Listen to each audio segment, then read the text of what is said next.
Hey, what's up, chat? I'm backstage. Where am I? Am I here?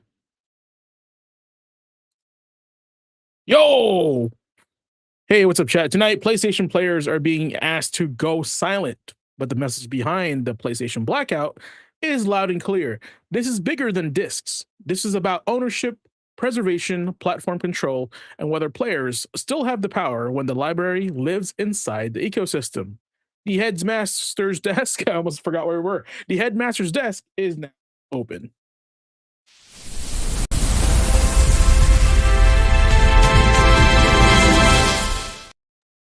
Hey, what is up? It is Thursday, 7:30 last.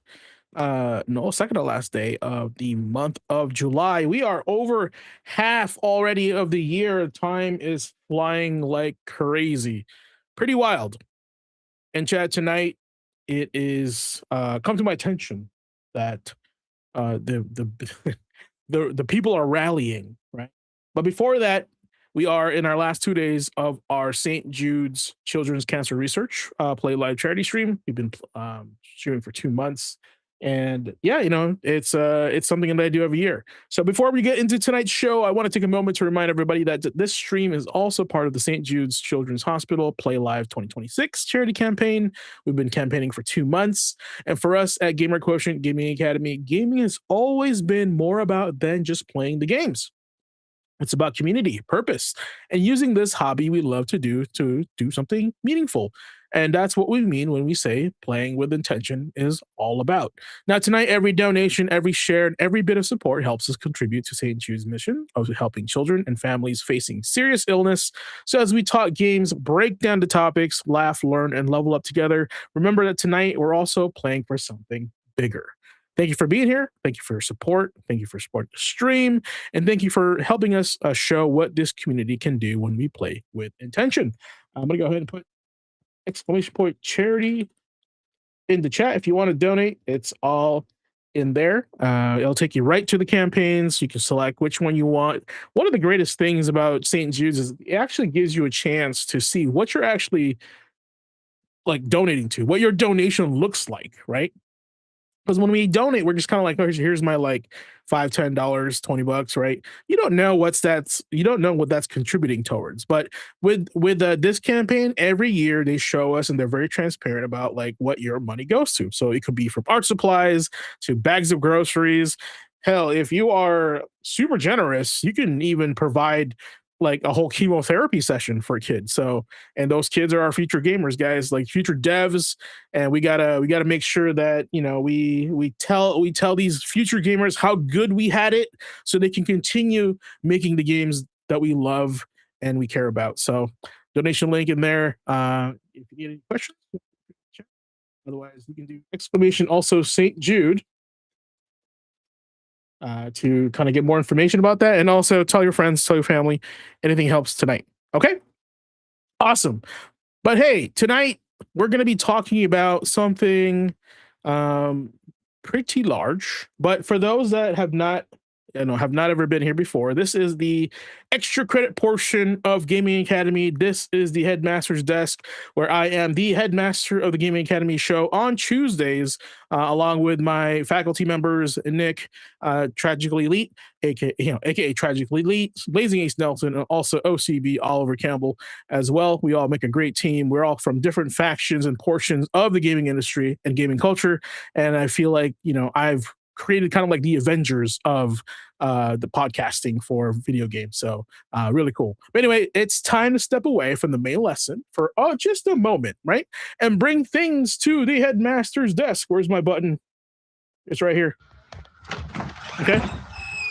So sit down, have a seat, relax on my desk, or we're going to be chatting. This is the part of Gamer Quotient Gaming Academy where we slow things down, take a closer look at the conversations happening around gaming and gaming culture. Sometimes it's just a community submitted link. Join our Discord, as you can see below there. Sometimes it's just a hot button topic. Sometimes it's a piece of industry news, a player debate, a controversial decision, or a bigger question about where gaming is headed. We're all about that here on desk. But the goal of the Headmaster's desk is not just to react. right? We're here to also reflect. We're here to ask what the topic really means, why people care about it, and what lessons we can make or take from it as players, fans, creators, and members of the gaming community. Not because every headline needs outrage, not every controversy needs a hot take. There's plenty of YouTube channels out there that do that. We're not trying to do that here, but we are trying to talk about things and trends that deserve our attention. Now, here at Gaming Academy, we look at these topics through the lens of playing with intention. That's kind of our thing here, right? Is it worth our time? Is it worth our energy? Is it helping the hobby grow? Is this pushing players forward or just feeding the noise? The Headmaster's Desk is where we examine the issue, challenge the conversation, and try to find a lesson behind the headline. So let's open the desk, pull up the topic, and see what the gaming world is trying to teach us today. So, with that said, the biggest thing that's happening right now is that I wanted to cover tonight is the PlayStation Blackout, right? This thing is scheduled for later on this month on August 23rd or a week long to the 30th, right? PlayStation players are organizing a week-long protest against Sony's decision to end physical disc production for new PlayStation games starting in 2028. So, here in the channel, I'm always like, hey, let's have these guys put their money where where their mouth is. Like, let's see some action, and they're doing it. They're doing it now. I don't know how effective this will be. I don't even know if you guys are participating in this, right? But what do you guys think? I'm gonna go ahead and kind of just read through this and kind of cover this a little bit. And I want you guys to kind of just submit, let me know what your thought is on this. Is this a waste of time? Is this a great idea? Can we expand on this, right? How can we show them we mean business, that we love our physical games? Okay. Now, the idea here is simple. From the 23rd to the 30th, everyone will log out. We won't play online. We won't spend money on the PlayStation Store. Make the silence visible. Now, this is the part where I'm kind of like, I think you've lost a lot of people here already. People like to chill on their days off, right? And they can care less about this, especially if they don't give a rip about physical games. That's the tough part, right? If they're already, in the conversation or not even near the conversation, they're just like, I love digital games. It's super easy to use. I don't care about physical. I don't have a lot of space. We've those guys are not on the team, right? So now whether this protest works or not is a different conversation, and we'll cover that tonight. But the fact is that it exists tells us something a little bit more important, right?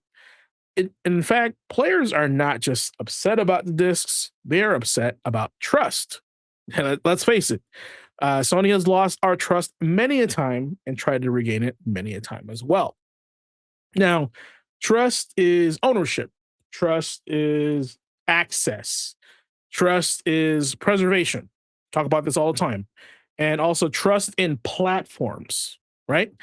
We want to trust that the games that we buy today still matter for tomorrow and the years to come. And, I want to dust off my PlayStation 5 in 20 years when I'm sick of my PlayStation 28 or whatever it is, and just, play this game that's only locked on this console. Is it still available, or do I have to connect to the internet? Stuff like that. Stuff that's, pretty stupid if you don't ask me, if you're going to ask me, right? So tonight we're not just asking, will the PlayStation Blackout change Sony's mind? We're asking, what happens when the players feel like the platform they supported stopped listening? Class is in session, guys. So let's cover this. Now, what is going on, right? So if you guys are late to the game, the couple Headmaster's Desk and Gaming Academy, it's been a crazy month for gaming, right? Sony dropped the bomb, right? Sony dropped the bomb on us, gave us the 2028 ultimatum. We're not doing physical anymore, and it shocked the world. Shocked the world. Shocked me. I was like, what? That's crazy. Especially coming from you guys are, coming from a company that loves selling disk drives, right? So that's kind of wild that it did that. Now, so with that said, and even with the inclusion of Xbox, right? kind of like echoing this sentiment on their end. They have a whole different battle to be fighting on, and we have a whole different battle over here. Not we, but like Sony has fighting on as well, right? And so I guess like what had happened is that, this is coming from the PlayStation blog, the news that PlayStation Blackout is a planned player protest responding to Sony's announcement that new PlayStation games will stop receiving physical disc production starting 2028.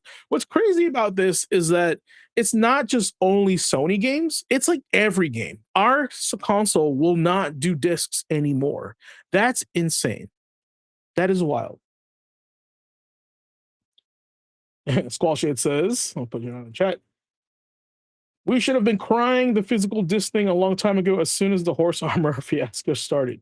Well, man, I think it was like the mental space that we occupied during that culture and of the time, right? We would have never thought this would have been a thing, right? Because like it wasn't as powerful, it wasn't as strong as it was as it is now. And they have the data to back it up, unfortunately.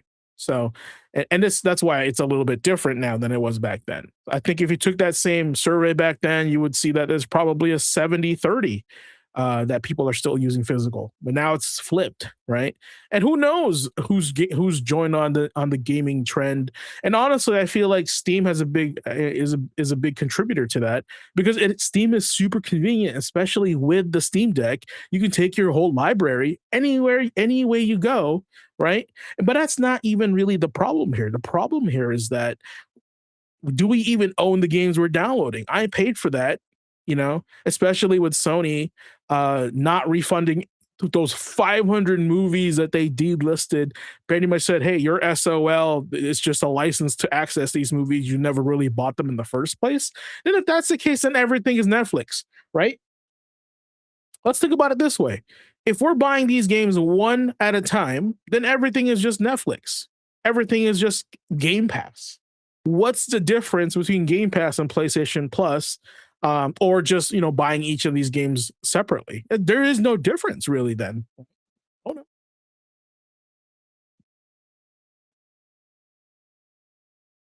Oh, I know their numbers perverted. I know there's like, I know it's not like a clean, like it's not clean data. But what I'm saying, Jagos, it doesn't fucking matter. That's what you have to understand. It doesn't matter. Sony wants to remove physical discs. We know this. Now they just have more of a reason to, right? To say, hey, look, you guys are the ones telling us you don't want discs anymore. They know we want discs. They only want to look at the data that proves their point. That's 100% exactly what's happening. And that's just how it is with these guys. It's not about us. You guys have been mistaking. I think you guys have been like you guys think corporations are your friends or something like that. So like, just because Sony did that like really funny, like, this is how you share a game in 2013. No, that's them trying to save their ass and winning and try to win the console war between Xbox and Sony. That's not Sony trying to be cool with you. That's Sony going, this is how we're going to get them to play on our platform instead of their platform. They care a dick about you. That's what I'm saying. Headmaster's going to get real tonight because it's Thursday and and it's Friday Junior and I'm amped up, right? So it's going to be real good tonight. Now I'll read these chats here in a second. Let me finish this point for a minute here. Now, it looks like here through the PlayStation Store, retailers in digital formats only, while games already released and releasing before January 2028 in discs formats are not affected. Sony frames the decision as a response to consumer preference. See that? Consumer preference shifting away from physical discs towards digital access. They're literally saying, this is what you guys want. Right? So we can be as loud as we want, but the data says this, right? So the protest being reported under hashtag PS Blackout is scheduled for August 23rd to the 30th, 2026, according to the Times of India report. The protest is being pushed by the preservation focus group Does It Play and asks PlayStation users to disconnect from PSN, avoid online gaming, and avoid PlayStation Store purchases for the week, right? The important part here is that this is not just about people wanting plastic boxes on shelves. The protest is a reaction to several deeper fears: loss of ownership, loss of resale, loss of lending, loss of used games, loss of preservation, and the growing feeling that players are being pushed into a future where their entire gaming life depends on one platform, storefront, and account system. The Guardian's coverage frames the blackout as a response to Sony's decision and broader concerns that digital purchases do not guarantee permanent ownership. Okay, let's talk about this. Sean Layton has an interview talking about how you can be a platform publisher. The true irony: Sony Music embraces physical, Sony Games embraces digital. The irony here, guys, I yes, guys are missing the point. The irony here is the data, right? And I know you're like, oh, the data is skewed, but the data is the data. I know you guys are upset. I'm upset too, right? I don't think Mr. New Gamer, Mr. and Mrs. New Gamer, whoever they are, right? Whoever they are just started playing games a month ago and they're like, "Whoa, it's just like a PC. I don't have to go buy the disc," right? They're using that person's data as well as our data. And also, they're counting our digital purchases, right? Our personal digital purchases versus physical, which like we don't really count as buying physical, right? It's the like, the distributor that counts buying physical. Like, they ordered X amount of physical copies, they sold out, now they got to order more. Do you see what I'm saying here? Like the logistics are completely different. That data is skewed 100% because the situations are completely different, right? Unfortunately, and this is why I say this is Sony's way of going. We actually want digital only. We just didn't have enough ammunition for us to go in that direction, and now they have the ammunition and they're going in that direction, right? So that's the part that sucks, is that we gave it to them. We are part of this problem. You guys have to understand this, right? And I think what's hilarious is that gamers are now upset that this is happening, but are totally cool buying games on Steam if they're multi-platform, if they're on PC, right? So why now? Oh, it's because they took it away? Yeah, of course we're upset they took it away, because we want the option. Option is always important. Option is basic consumer freedom, consumer rights, and so on, right? My property. This is my disc. I bought it. I can resell it. I can trade it, whatever I want. They don't want that, right? What they're saying is, no, you only buy games from us, buddy, and only us, right? Young Yi looking to the data based on lies. It doesn't matter. I keep telling you guys this. It doesn't matter, because this is what they want. even if the data says no, that's wrong, this is not going to change their minds. They're going to go, this is what we want. That's what I'm trying to tell you guys. Corporations are not your friend. The goal of a corporation is to maximize profits, right? To continue maximizing profits, to expand and to grow, right? Now, here's the thing. It might seem like I'm like riding the corporate, corporate train here, whatever you call it. And I have no reason to be honest. But what I'm telling you is, I know how they think. I've been in those rooms. I've been in those boardrooms. I've talked to these guys. I know their mentality. They're not your average person, right? A gamer on the street doesn't have the same mental capacity and mental capability of a CEO trying to grow a company. They can care less about your community, your culture. They want to look at numbers, right? You can be the coolest person in the company, but if you're not providing numbers, you're not providing value to the company, they're going to fire you. That's just how it is. That's why don't be friends, right, with corporations.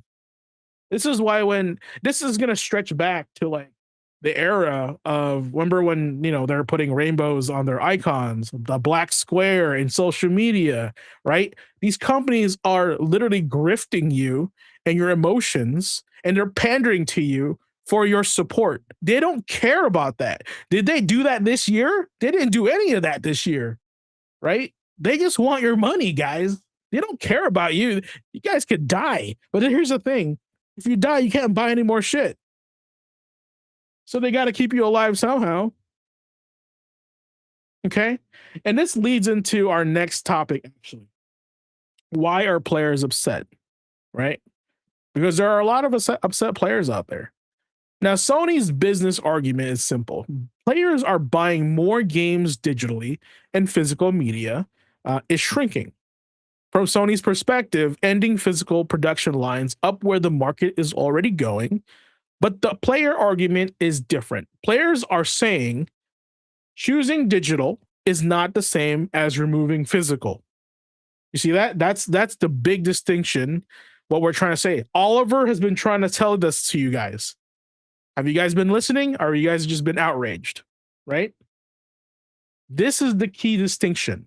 A player choosing to buy a digital game because it's convenient is one thing. A platform holder removing the physical option entirely is another. That's what we're angry about here. Truly angry about. Okay? Once physical disappears, players lose the ability to buy, use, resell, lend, collect, preserve, or access games outside of the platform's controlled storefront. Oliver literally gave us an example that, having Mario Brothers 1 physically is, help him connect with his son in the most like archaic, simple way possible. No internet connection, right? No high def TV, just standard television. Plug it in. No download, no patches, no nothing. Just memories, right? Conversation. You're in the room with them. Just the most basics of classic gaming. And that's the option we still want to preserve, honestly. Right? I know you guys hate it.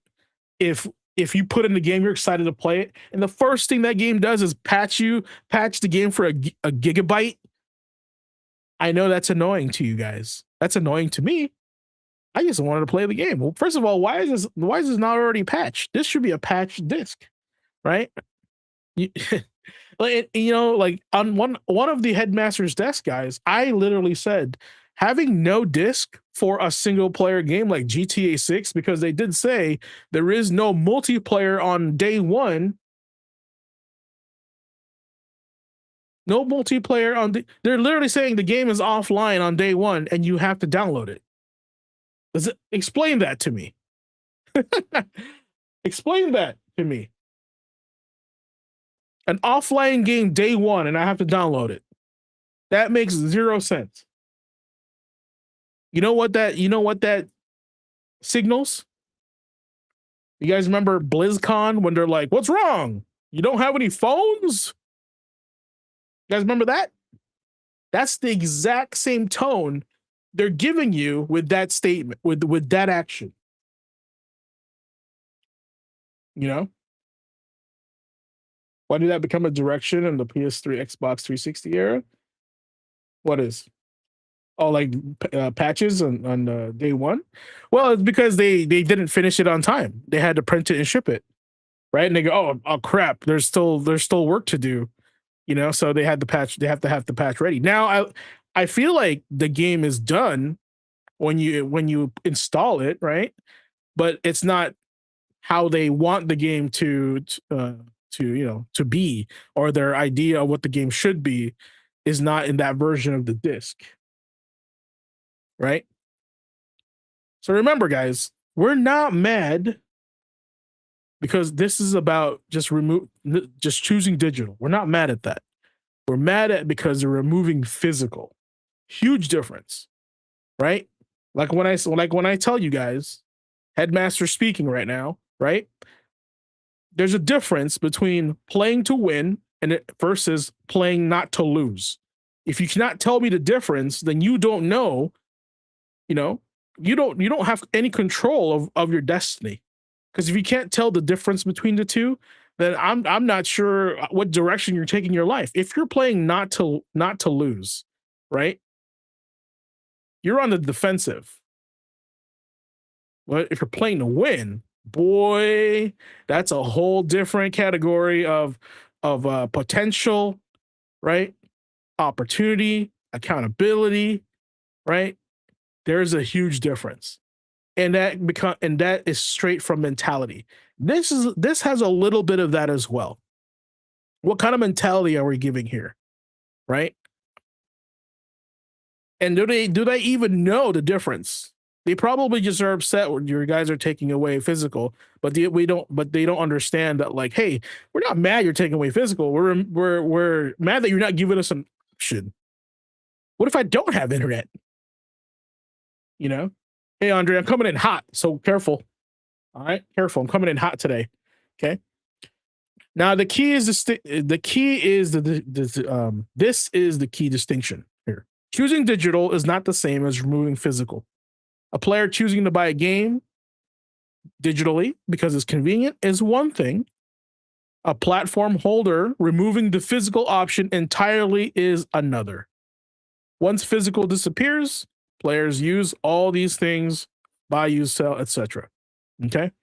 Now, this is why this story hits so hard for a lot of gamers, for collectors, preservationists, right? Budget gamers, libraries, budget gamers. I'm a budget gamer, right?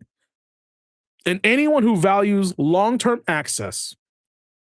Now, this article is coming from what hi-fi, right? That's the coverage. Argues that the loss of PlayStation disc affects more than gameplay. It also affects Blu-ray playback, lending, resale, secondhand markets, collecting, and personal meaning behind the physical game library.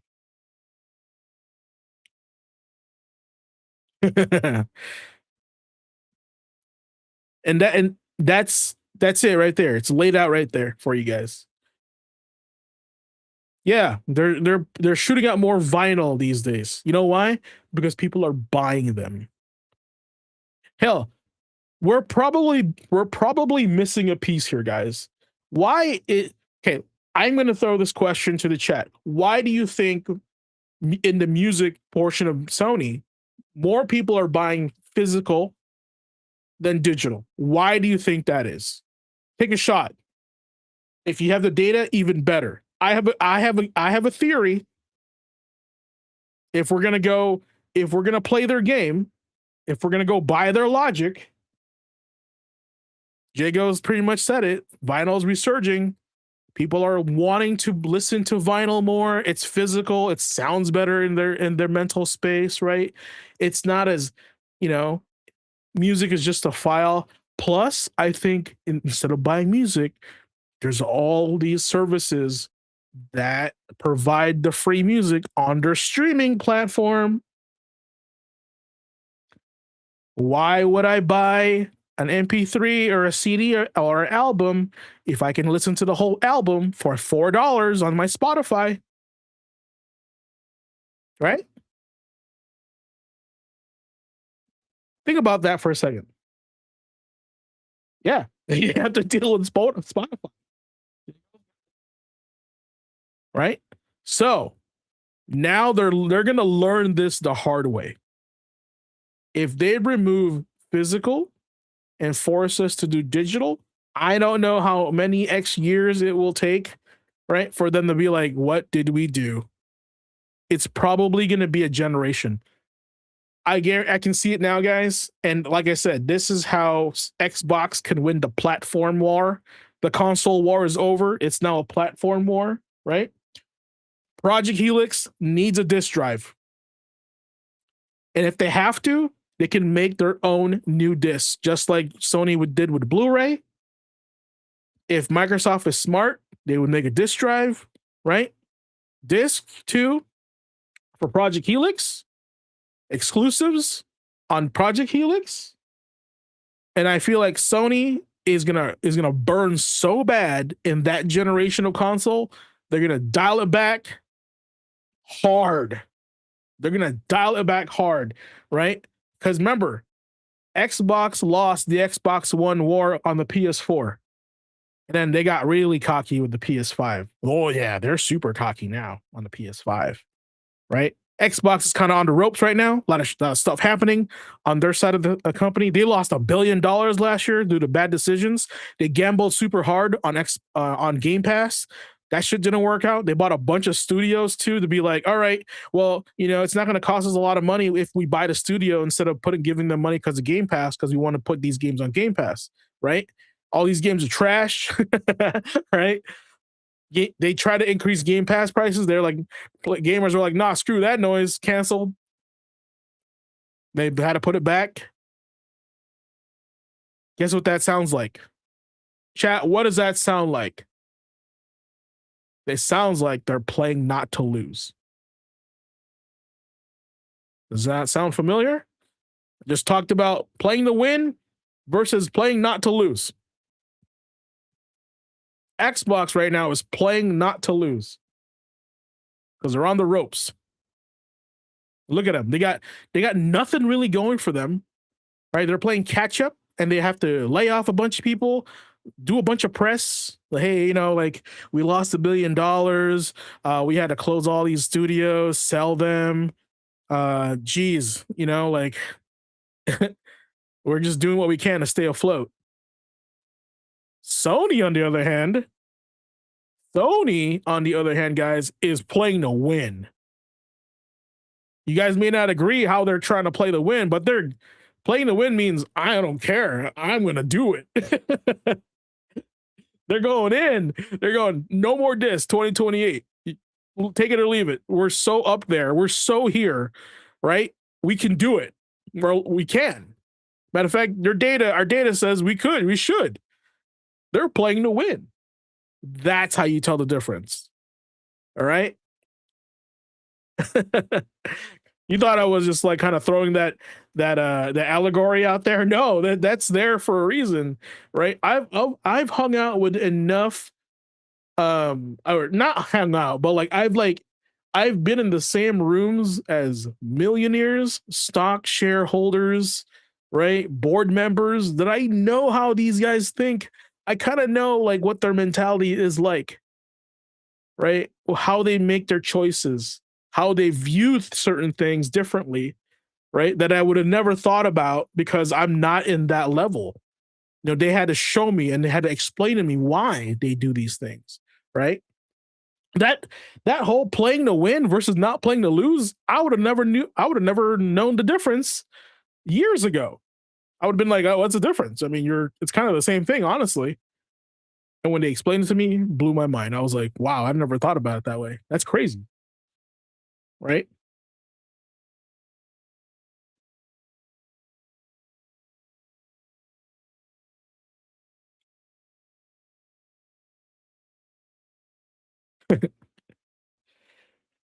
Sony's just gonna learn the hard way, guys. Okay, anyway, back to the article. Now, this is kind of like we're kind of discussing this a little bit here, right? Now, this is where the topic just inflates itself. The old console war was mostly about hardware, right? What's the better console? Has the better graphics, better controller, right? PlayStation versus Xbox, controller versus controller, exclusive versus exclusive, box versus box. But a digital only future changes the battlefield. Now the fight becomes, where does your library live? Who controls your purchases? Who controls pricing? Who controls access? Who controls preservation? And who controls whether that game is still available later? Think about the games that have been delisted, right? They say, hey, if you buy it now, you can still download it on your account, but you cannot buy it again. Think about that, okay? Now, this is why the PlayStation Blackout is really more of a platform war story, right? If PlayStation becomes digital only, then every new PlayStation purchase has to exist inside of Sony's digital ecosystem. And we all know that their PlayStation ecosystem is not the best. It's been hacked multiple times. Matter of fact, it went down not too long ago when Tokon Beta got up there, and Microsoft's like service went down too. How convenient. That's interesting. What's that all about? you know?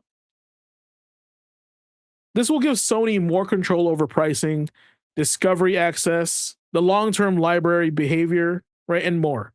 it also makes PlayStation less like a console to buy and more like a logged platform you live inside. So what's the difference now with this and like, I don't know. This is basically going to be just Netflix, right? Because you don't have the ability to buy the games physically anymore.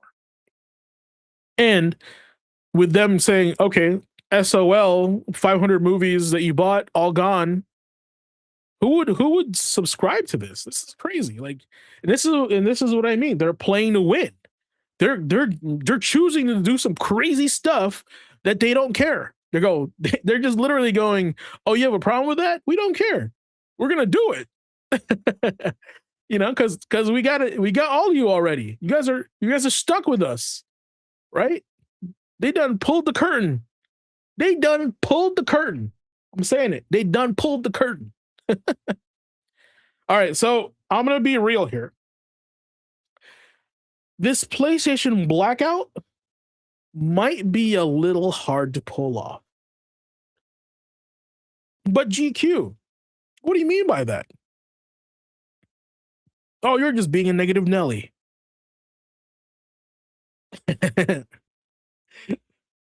Like, to be honest, my man said it. He doesn't think it's gonna work. I said this earlier, Andre, right? I said the hardworking people that only have time to game over the weekend, you think you're gonna stop those guys from gaming, right? When that's what they have to look forward to. In addition, what about all the people that don't give a rip about physical? Maybe they're early gamers, right? They're like, oh, physical is awesome. I don't have to go to the store. It's right here. They don't care about the culture. They don't care about the history. I just brought this up earlier, right? Those guys are involved in this too. They're not going to listen. They're going to see all these. They're going to see what, 30,000 people maybe not logged in for 2 days, and like, oh, that's maybe their internet's down. Right? Literally, it's going to be like, oh yeah, that's maybe their internet service sucks. Something happened. Was there an EMP there? You know, like. Now the protest has a clean message. Log out, stop playing online, stop buying from the store, and make the drop in the activity visible. Here's the thing. It may be easy for some if they have other platforms. Like, okay, let's just say I will participate. I'll participate. Cool. All right, I'll log out of my PlayStation and then I'll jump on my Switch. Right? That's it. But I think this is exactly how it's supposed to be. The challenge here is, right? What matters here is because modern platforms measure engagement. Okay. Monthly active users, store activity, subscriptions, playtime, spending are the metrics that companies and investors watch. But the challenge is that the platforms are designed to be sticky. This is the issue of going digital only anyway, right? Your friends are there. Guys, you guys are on there, right? You guys are on there. Matter of fact, let me do this for y'alls. Right? You guys are there. Unknown error. Great. You guys are there. You guys are online. Right? The Ace is there right now. He's playing Grand Blue. Right? Change your paradise. Okay.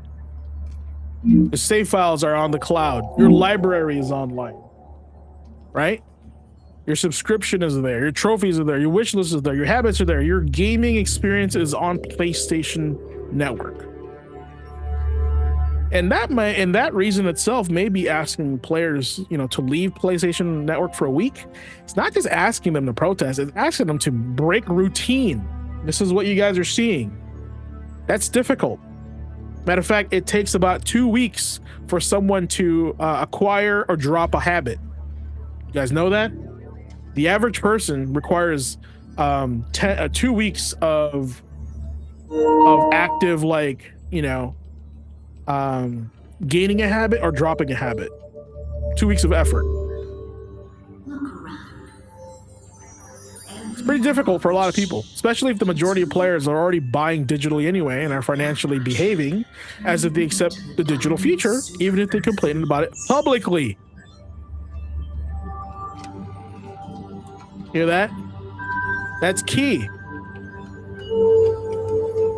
Your financial behavior, is it the same as you complain publicly? Not yet. my Helldiver here. Give me a hug, bro. He's a patient dude.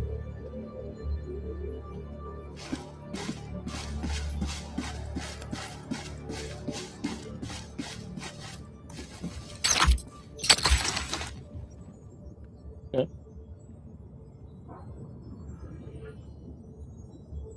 Now, some analysts and coverage are skeptical. Skeptical. That the 1 week boycott will make Sony reverse the 2028 decision. They don't, it's not going to do anything. Priority alert. The Carlia system. Sony can outweigh you on this. The Times of India report specifically notes that analysts see a week-long protest as unlikely to make Sony reconsider its digital-only direction. Yeah, dude, it's such a waste of time, guys, honestly.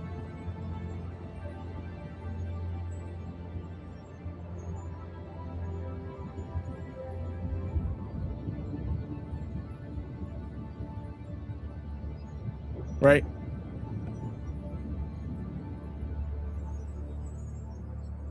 We're not done yet. Now, here's the strongest argument behind the Sony the PlayStation Blackout, right? And that argument is preservation. Now, if a game exists digitally, then its long-term survival depends on storefronts, licenses, servers, accounts, platform policy. If a game is delisted, if a license expires, PT. If a store closes, if a platform changes direction, access can become complicated or disappear entirely. This is why preservation groups care so much. Physical games are not perfect preservation tools, but especially modern games that require patches and downloads, but they still create another path outside of that storefront. They give collectors, libraries, historians, players something to preserve, share, and revisit. Guys, I have with me here in my hand a stack of PlayStation Vita games. Look at this. Preservation. Vita's dead. The PS Vita is dead. But we got their games. We can play the Vita without, if they're going to close down that store. Do you know how much these are going to go up in value after they close that PlayStation store in the Vita? How else are they going to play games on the Vita? You know? Now I kind of wish I bought more Vita games. Honestly. That's okay. Oh, man. Without that option of physical, that future becomes super fragile. Repeat after me, kids. Digital convenience is not the same thing as digital permanence. It's your lesson. Digital convenience is not the same as digital permanence. Tell that to your friends. Now, here's an interesting perspective, right? There's also a strong culture war angle around Sony promoting physical media in music. Jagos, you called it. While moving away from physical media in games, right? They've already repurposed Blu-ray factories and stuff too. They probably made them into vinyl factories. Now, Games Radar, this is coming from Games Radar again, covered backlash around Sony promoting vinyl records while also killing PlayStation discs, while critics arguing that if Sony can celebrate physical music, players are justified in asking why physical games no longer deserve the same respect. Right? I agree with you on this. Chat, can you guys pull up digital sales versus vinyl sales on Sony Music? And what does the data say? If it says there's more people buying physical vinyl than digital music, then that makes sense. If it says more digital sales than physical, then that makes no sense. And these guys are full of it. You know what I'm saying? Like do you see what I'm telling you here? Literally earlier I said these guys don't care about you. They care about making money. This is a pure example of that. This is not about the cultural war being like, oh, we're in the right, we're the good guys. No, what sells the most, and what does the data say? Angry nerds on the internet are not going to make them change their minds. What's up, Chop? What is up, sir? All right, let me see if I can find some information about this. Give me some data on Sony Music about physical versus digital sales in 2025. Okay.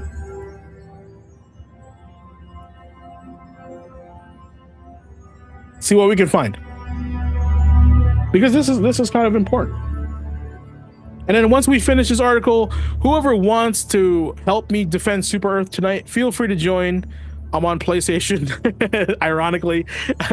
Add me as GQ Asian Dude. If you want to put a message on there saying, hey, this is so-and-so from the stream, let me know. I'm down to do some missions, a set of missions with you guys on Helldivers. Because Super Earth always needs to be defended, right, from all sides, right? Because we only have one Earth, and there's only one Earth that matters.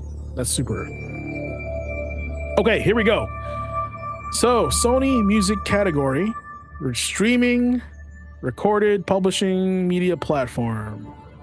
Okay. Others, physical, streaming.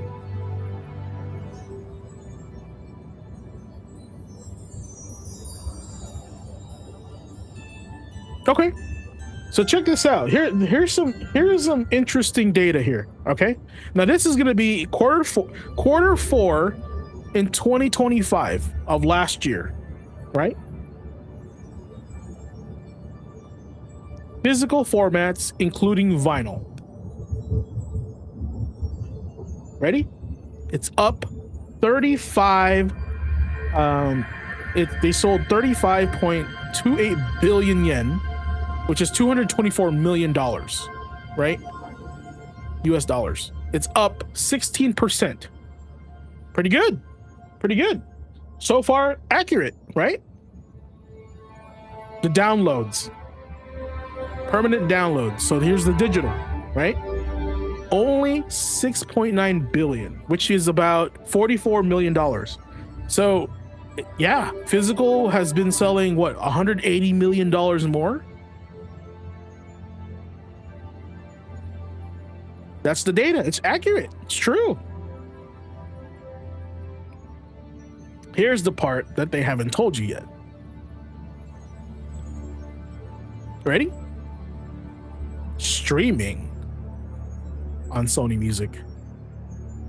You know, Spotify. You know, stuff like that. Guess how much? Take a stab at this.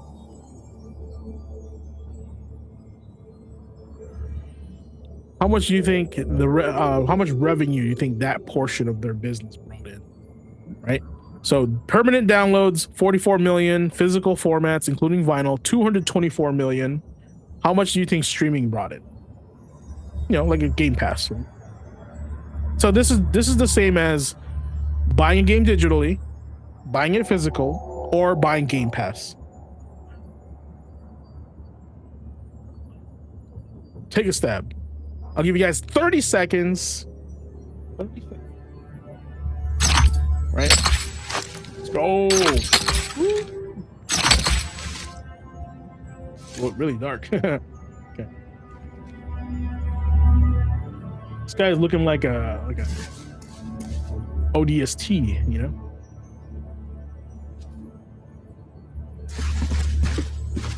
Low belt with 500. Ready for another mission, Helldiver? Good guess. Good guess. Highball, $1 billion. That's another good guess. You're, double that. Got it. Okay. So, streaming, I'm gonna say it again. 44 million for permanent downloads, digital downloads. 224 million for physical, including vinyl, right? Streaming was $1.4 billion. More than both of those together. So the primary use of their music industry is streaming, right? But let's eliminate that. And if we're only going to do the other two, if we're comparing physical and digital, not streaming, totally different, right? They have 5 times more volume on physical than digital. This is why they don't give a rip about this data. They're like, yeah, our physical market's selling. If that data flips, I can bet you they're not selling vinyl anymore. Guaranteed. Guaranteed.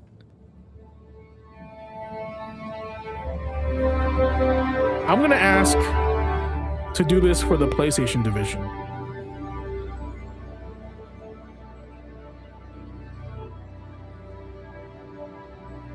See what happens.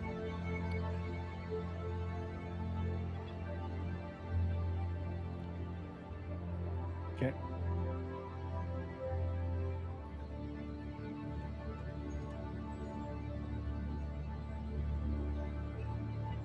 You see my level? I'm level 98, guys. You can't see it. All right, here's the data. Oh boy. Don't forget to smile. You know what would be really stupid? If they count DLC as sold. That'd be so dumb. Because you can't even play the full game.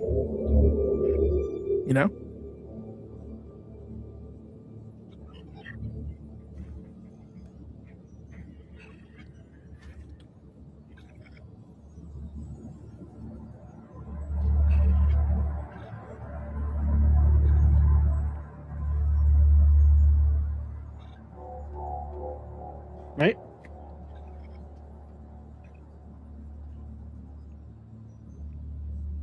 Okay, it's grabbing the revenue numbers, but here it is in a percentage. Okay. Okay, so they're oh my god, dude. Okay, you guys are gonna get upset. You're gonna get you guys are gonna get upset at these numbers. This is for the full year 2025. This is for the full year of 2025.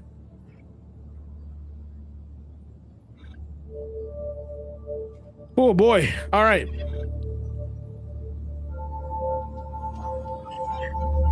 Physical software in 2025. PlayStation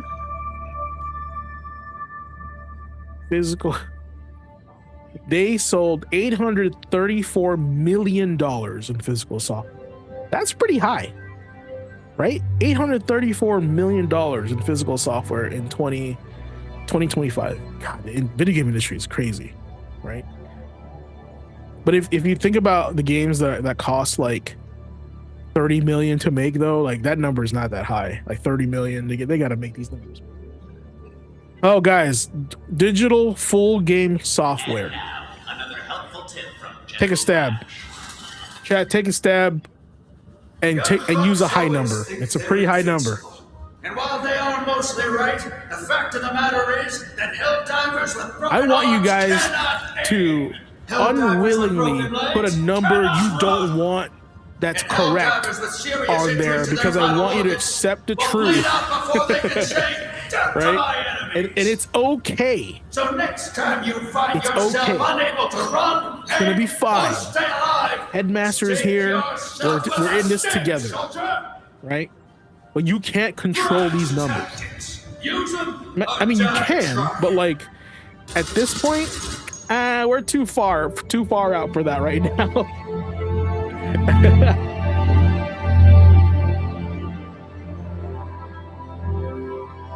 Eyeball $1 billion.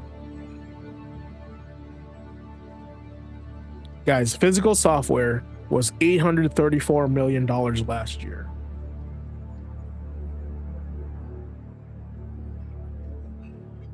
Digital downloads for full games,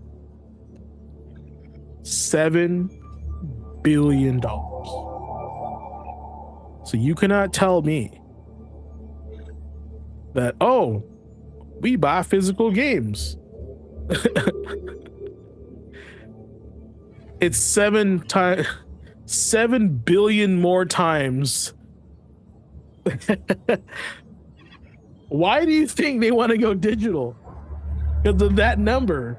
7 billion over 834 million. That's crazy, dog. All right. I'm gonna be on your side for just a minute here, and I'll tell you how many of these are because of they're only selling digital only with no disc drive, PlayStation. Doesn't fucking matter. They did it on purpose. Oh yeah, we'll sell you a cheaper PlayStation with no disc drive. You incentivize people to go digital, right? Which led them to go digital, because you have to understand, chat, students of Gaming Academy, we are a unique group of people here, right? That are very into our hobby because we play with intention. We know what our gamer quotient is, right? But the average gamer does not know a lot of the stuff you guys know. And you have to start thinking that that is the truth, and you will know more than them. And when you know more, you are less happy, right? Because you know the truth more. These guys are living in bliss because they're not in the culture war. They're not into the industry. They're just playing their games. And they're chill with that. You dragging them into the war, they're gonna be like, dude, I just want to play my games. I don't know why you're doing this. What's the big deal? That's exactly what's gonna happen. And I think this is why the protest will not work. Okay? But remember that. 834 million physical, 7 billion digital.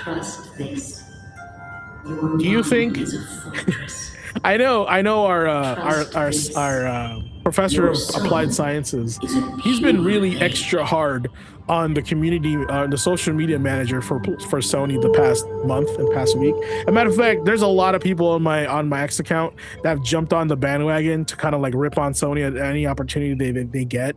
And I'm just like, dude, it's some guy that just clocks in and goes, I manage the social media manager. I don't really care.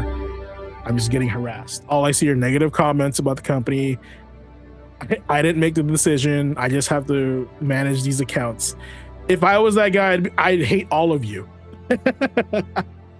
I would just hate all of you. I'd be like, you guys are the worst people on the planet. You guys are a bunch of entitled, gamers, and then whatever they said about gamers are true, right? That's exactly how I would think. I don't know you. You don't know me. I'm just trying to do my job, and you're making it hard, right? But do you think the Sony execs, like some dude is gonna be like in the social media room, like, I must tell the CEO the people are upset, and he's gonna like try to run up the stairs or the elevator and through like layers of security to get to like the CEO's office and be like, sir, who's the CEO now anyway? Who, like, let's call him out. Who is it? It's not Jim Ryan anymore, right? Who it is? I'm typing it down. Hideaki Nishino. Hiroki Totoki. Okay, Hiroki Totoki. No, he's a Sony Group CEO. PlayStation Studios is Herman Holst. Right, and Sony Interactive, Hideaki Nishino. Okay. You think they're gonna go to these guys' offices, right? And like, see, Nishino-san. Like, oh, Blazing Ace Nelson, so upset. So angry at Reminder, but no physical. signs of disloyalty Like, should be okay, reported well, to the democracy who? officer. Like, they don't care. They're gonna go to like the reports and go, how did each division do? 7 billion? Oh, that guy is just upset. He doesn't buy your games anyway, right? That's how they're gonna look at you. You guys are just numbers to these guys. Like that's how you have to see that, you know. And if anybody in chat is like super hyper, like down with the CEOs, down with billionaires and millionaires, right? You guys are only making the guys that are clocking in and just doing their jobs worse, because you're not affecting those guys at all. Those CEOs and millionaires and billionaires, they're brushing that shit off. They got other things to think about, honestly, right? So you got to start thinking on their level. Start thinking like, how would I get into this person's mind that thinks this way, right? To reverse their thought. This is some Inception level BS, right? But that's exactly how you play the game, guys. You guys know how to play the game. You guys listen to the final boss. I hope you guys are taking notes. I hope you guys are learning from everything we're teaching you, because this thing, I'm telling you, the games that we play teach us how to enrich our lives in many ways possible. You just don't know it yet. You haven't put it together. And if you have, awesome. I love you. Keep watching the show. Tell your friends that this is one of the best shows ever made, right? It is one of the most unique shows out there. Instead of being upset at everything, they're actually breaking it down, telling you how it works, right? And telling you how gaming helps you, because the next time a person says, hey, you're gaming, that's a waste of fucking time. What are you doing with your life? And you're going, matter of fact, I learned so many things tonight by playing Tetris. You know, I learned how to time manage myself in Stardew Valley, right? I learned how to identify frame traps in Street Fighter 6, and I can apply that in real life. The real intelligence here is having you apply that in real life, but only you can do that. Okay? Told you, Headmaster's popping off tonight. All right. Will this boycott work? Put a 1 in the chat for yes, 2 for no. 1 for yes, 2 for no. If this boycott will work. Now, what does this reveal about player trust? Because the protest reveals that players are worried about the direction of the industry. It shows that even digital is popular. Not everyone is comfortable with digital becoming a mandatory, right? But it just shows you that people still care about ownership, preservation, secondhand access, and choice. Sony may see things as adapting to the market, and we are the market. Our financial actions, you know, OCB, Oliver says, vote with your wallet, right? Unfortunately, the wallet says you guys buy more digital games than physical games. You may not want to admit that on the internet, right? But like, if we look at your bank statement, and I've been watching a lot of financial audit, if I see a lot of PlayStation Network purchases on there, we got you. Got you.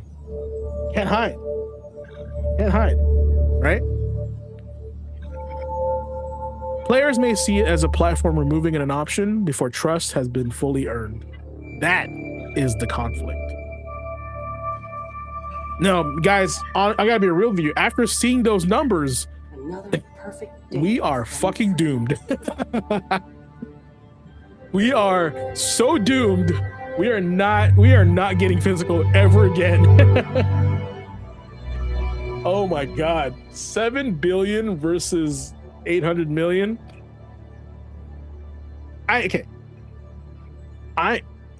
I'm not here to be on a soapbox and say I'm the perfect guy. I bought physical. Look behind me.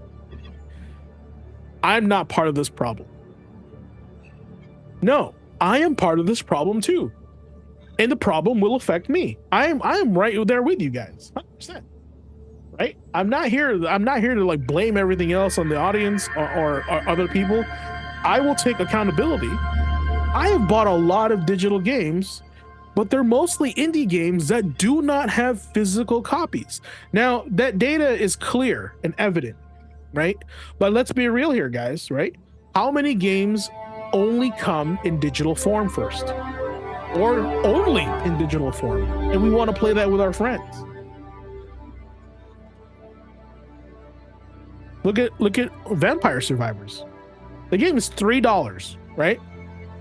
Can you buy that game physically? And if you can, please tell me. I would love to buy it physically. But the last time I checked, you cannot buy that game physically. It's only digital only, right? And when we hear the news, oh, 30 million copies sold, we never got a choice in the first place. It's only digital. So I understand and I hear you guys that the numbers are skewed, and you're not wrong. You're not wrong on that, right? But what are we gonna do? Not play the game for $3? You know what I'm saying? Like, they don't give us the option, so we're forced to do that, and they're using that data against us. That is frustrating also, right? That is frustrating also. The only reason you would see Steam and Nintendo Sony store purchase my bank account is because the game is on. Yeah, see, Squall said it. I'm the same way. I partake in it as well. Honestly, if the physical was $60 and the digital was like $9.99 and I really wanted to play the game, I will buy the game digitally just to play it, and then as soon as the physical goes on sale, I'll buy it on sale. I'm not spending $80 when I can spend 40, you know?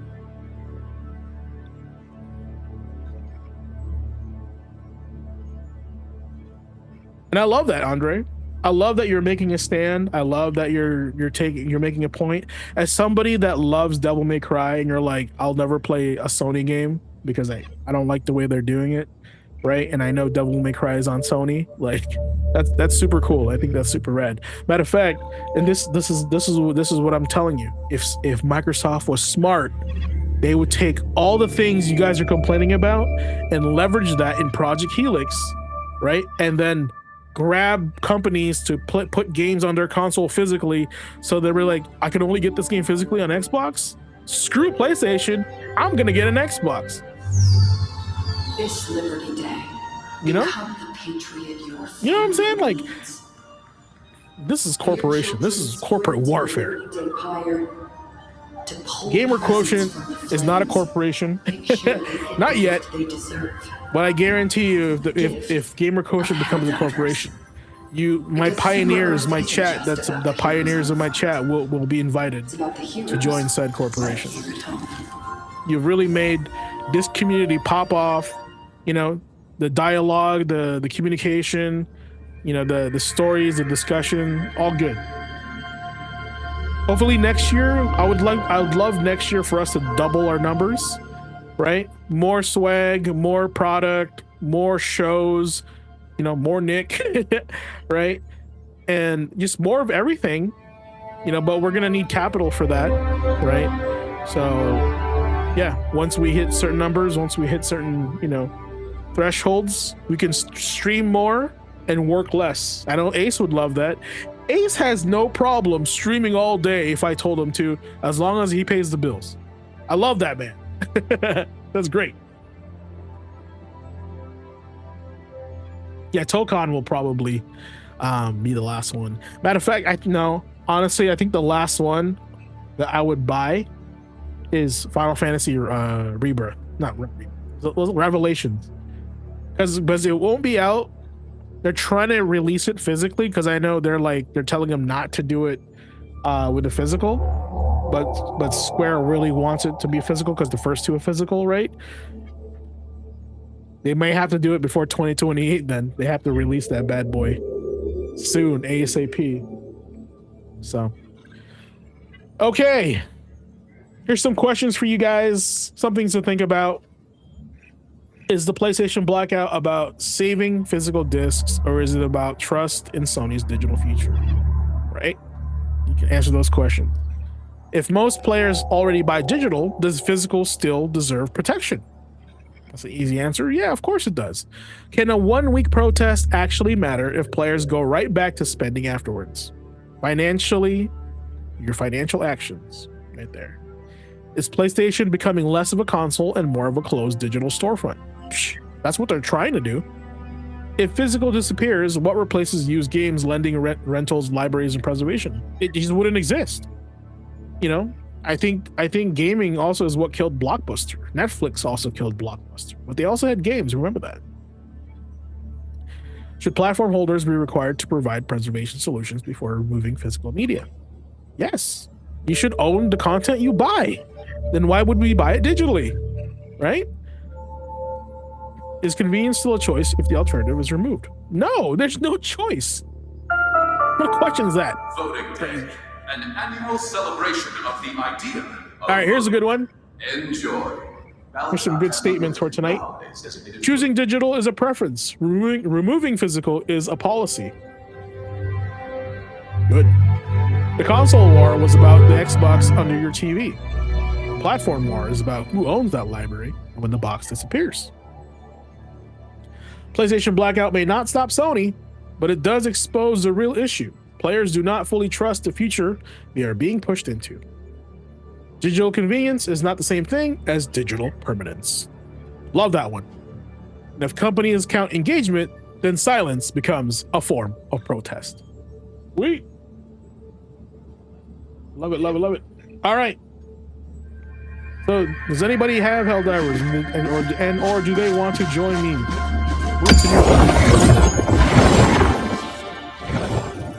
Where are we going here? Turing? Our city burns. We must rescue it. Okay. I can watch. All right. Here we go.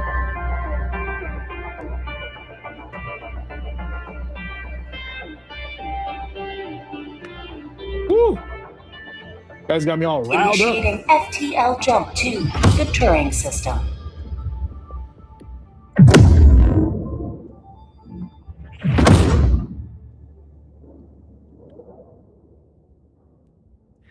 FTL One jump of the few successful.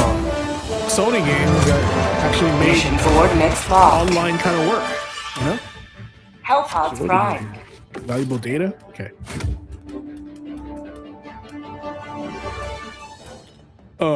Jetpack probably. Car?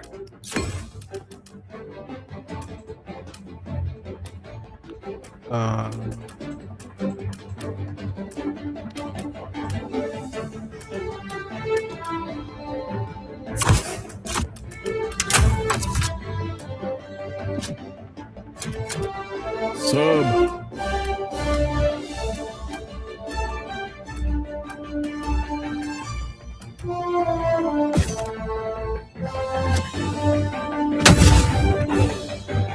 Yeah, GQ. You know, I'm gonna hold on to my PlayStation 5. If you guys were at Show and Tell, as you know, I love collecting consoles, right? Especially the limited edition ones. Even if PlayStation 5 is gonna be the last physical console out there, that's still history. It's the last physical console, right? And they should have one. Whoa, what the hell? Today is a good day to die for democracy.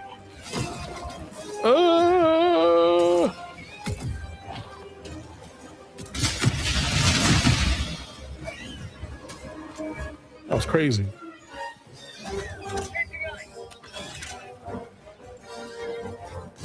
Yo, what's up? What's up, dude? Where are we going here? What's our mission?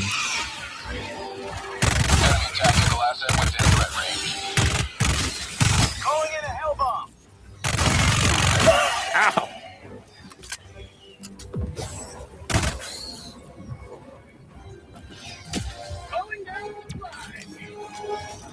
You already grab it? Oh my god. Ooh. Flamethrower. Let's go. Hey.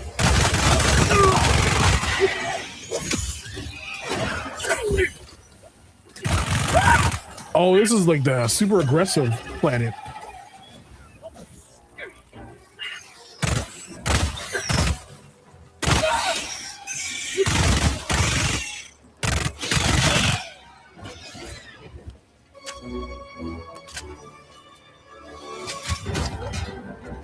It's wild right now. Requesting tac-tac.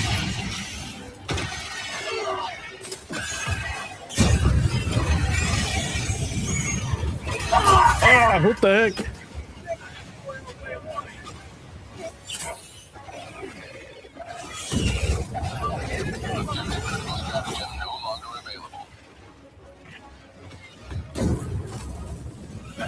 I thought, man,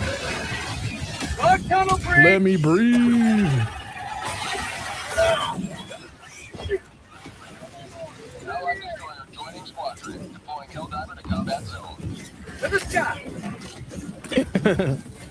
It's crazy.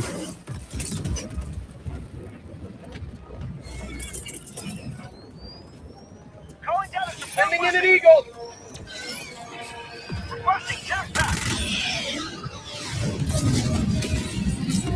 Let's go. I think Astrobot is a wonderful PlayStation 5 game.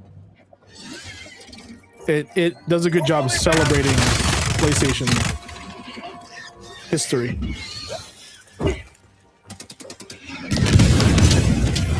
What's that over there?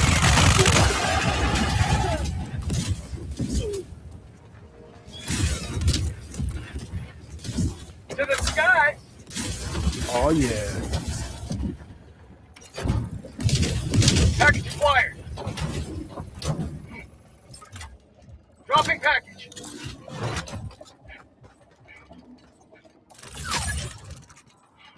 Yeah. Package acquired. I remember there was a bug, Dropping package. ironically, that you moved faster when you dropped and picked up the missile or the shell. Dropping package. Bug outpost.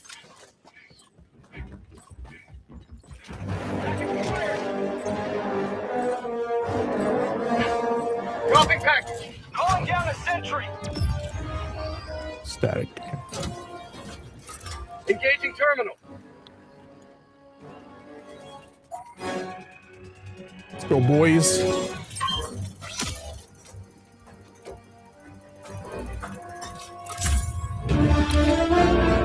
Good job, good job.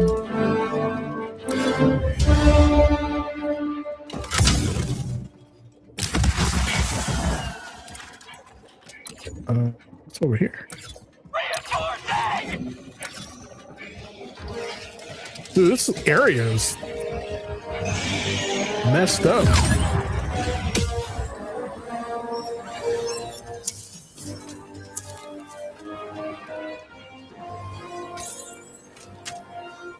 Calling down a sentry.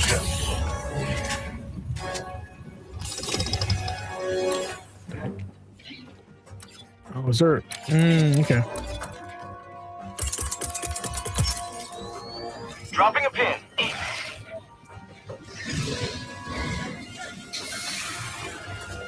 Requesting orbital. Time to go.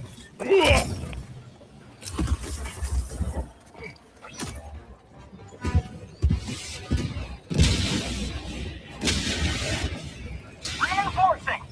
That's a 380. That's a big one. Request approved. Reinforcements on the way.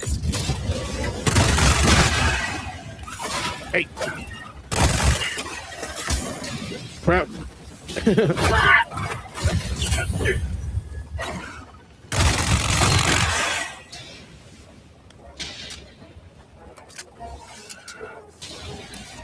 I have not played Spider-Man 2 yet, but I'm looking forward to playing it. Should I play? I'm pretty sure I should play Miles Morales first, right? Before Spider-Man 2? Requesting orbital. Requesting air support.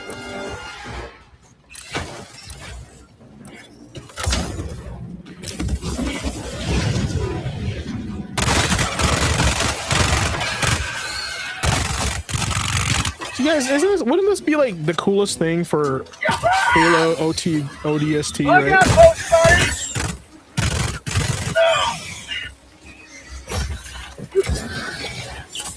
Freedom never sleeps. Bro. Get your life together. Reinforcements!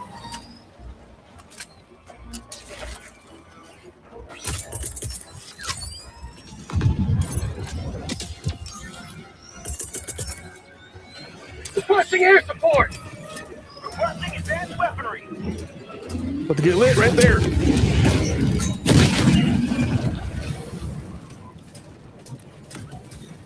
Eagle 1 returning to destroyer for resupply. What? UMAC! Whoa! Crazy.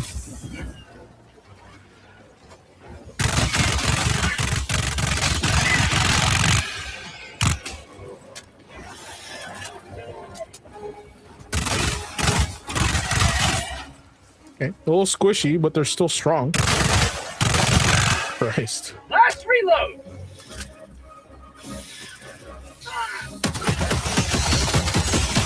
UMAC! To the sky!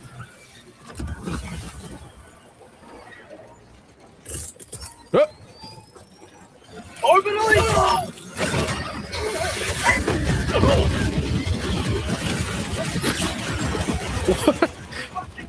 freaking heal, bro. What the heck?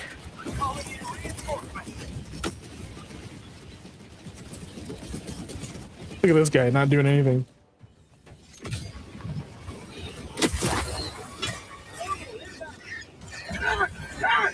Nice.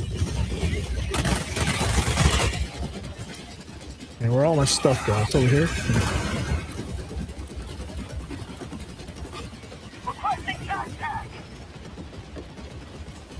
Requesting sentry!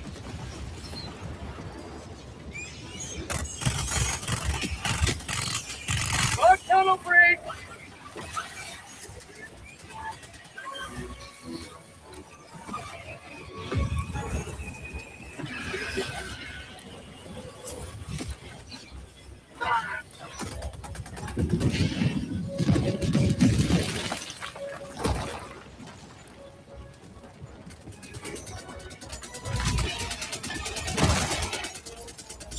Injury?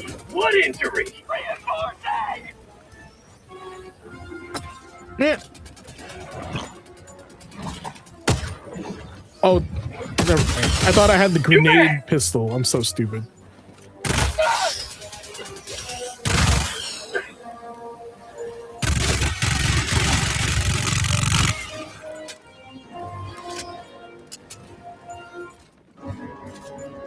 I was like, no wonder it's not working.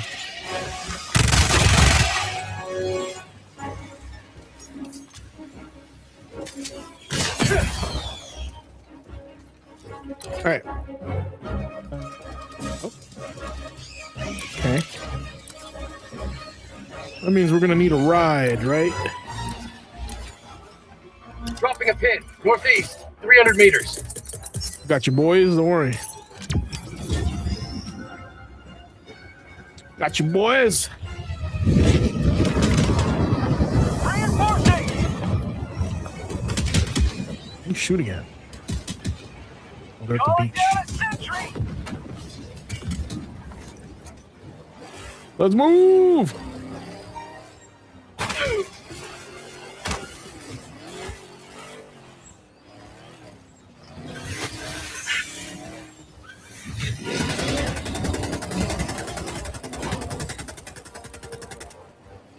Bro, what is this area? Marking location, northwest. It's the worst for Backpack, inbound! a car. Calling down a support weapon. Bug outpost!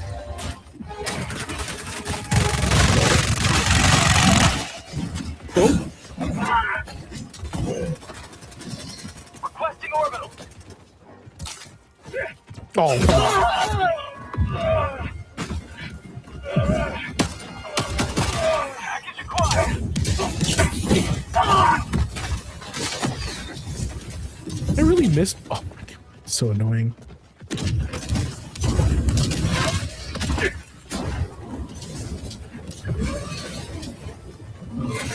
Barbecue. Where'd you go?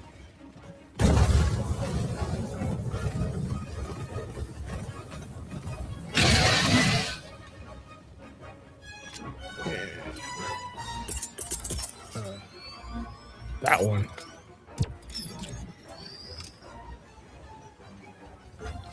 I need grenades though. Dropping package. Package acquired.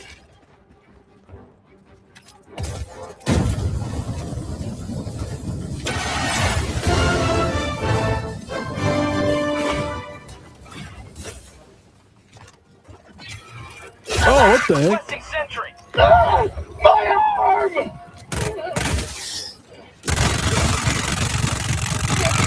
Wow. Armored up. Bag's empty.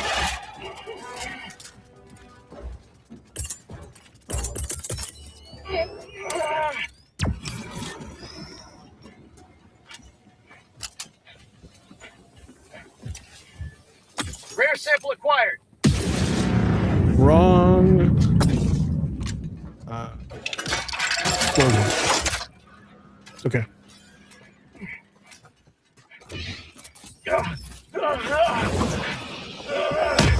Nice. Freaking slow. Urgh.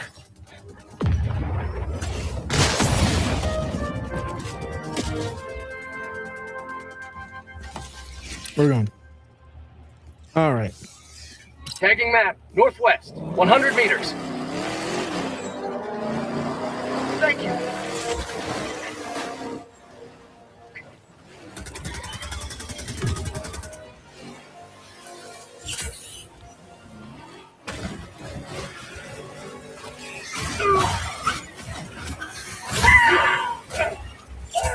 Freedom never sleeps!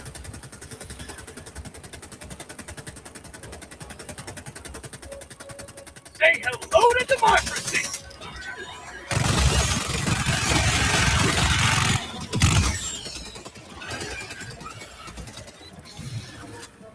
Fire in the hole!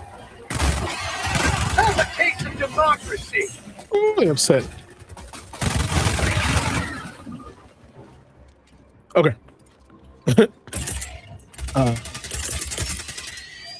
That one. Falling down the sentry!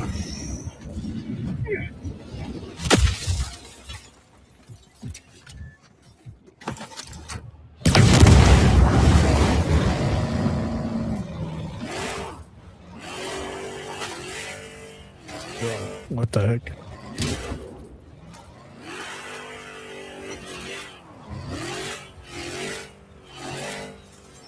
I'm gonna make this thing real drive, bro. Makes no sense. Requesting sentry!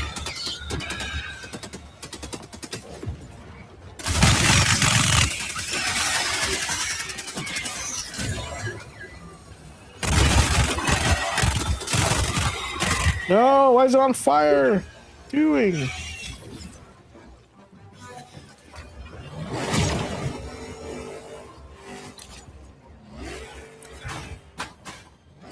Oh, that's missing a wheel. Can we still do it? Oh, it's hard to turn.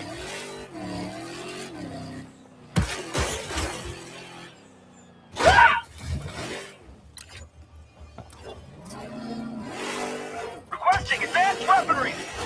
Orbital inbound!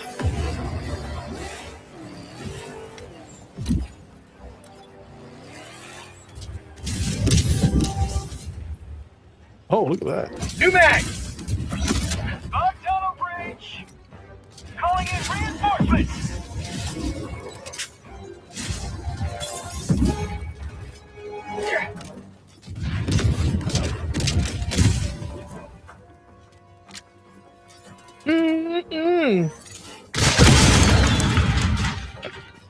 You guys are having a hard time tonight.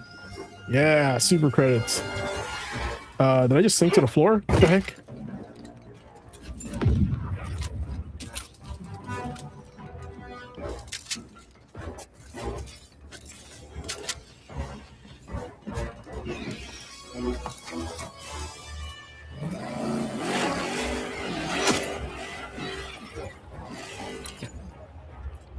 Okay, it's not that far. Southeast, 200 meters. My crippled car. Calling in reinforcements.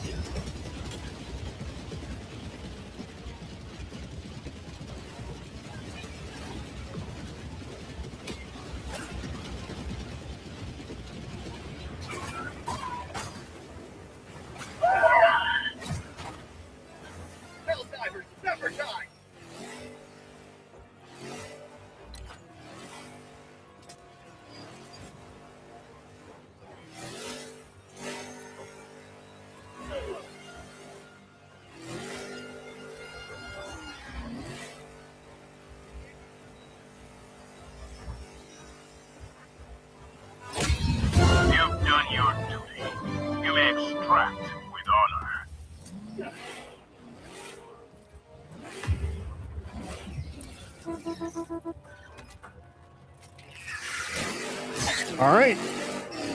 They're not coming. I'm just gonna go.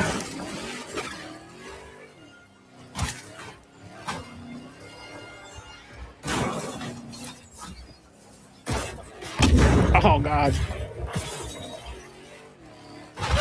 Ow. Attacking map. Okay, now I know where it Southwest. is. 300 meters. It's so hard to steer because it's busted.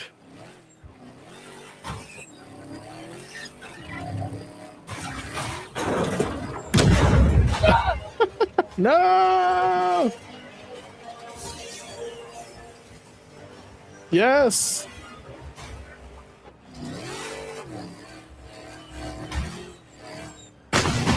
Yo, this thing is like climbing every rock, every tree that I can find.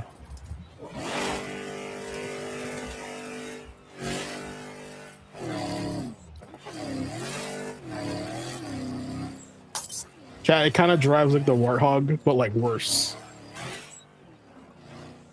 It's on purpose that it's bad. You know? Otherwise, it'd be too busted.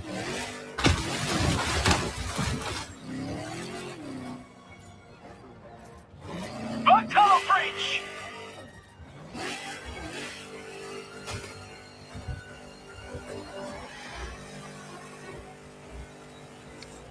Perfect. Calling an extraction. Requesting orbital. Extraction shuttle inbound. Requesting orbital. I've got a better gun.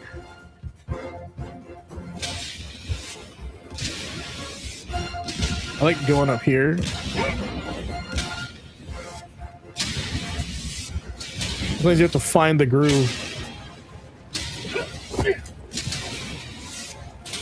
I'll let you climb up like that. Yes.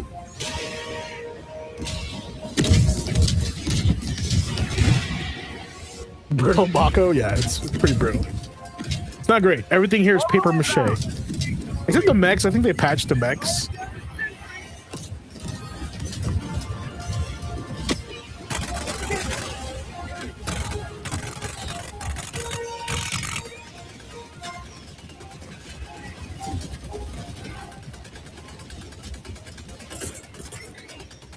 Requesting orbital. What? Oh, they dropped a specimen. Smart guys.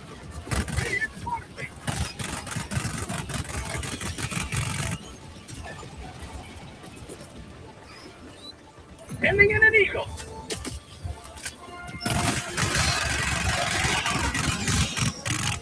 Back empty. How'd you like the taste of freedom? Whoa! Get off here. No invitation. Going down the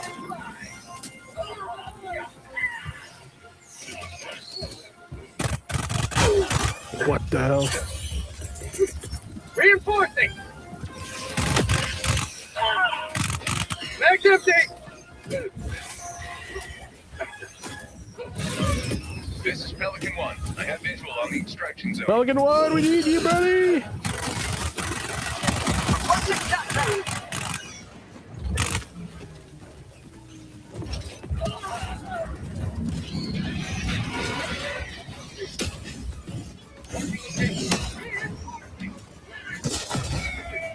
Oh, let's move!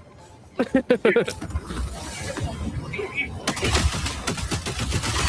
empty. Pelican 1 preparing to depart. Shuttle Where's the launch last in guy? 20 seconds. Extraction complete. Pelican 1 beginning ascent. I can tell I'm with a bunch of you guys. Well, they have lower levels, right? 1433.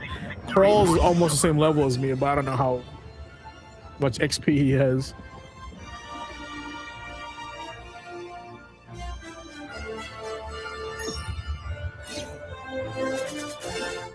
Yeah, I felt that one. I don't know what happened. He probably died and broke it because you can like fall and that will crash or that will break. Or if you get it like if you shoot it with like artillery, they'll blow up.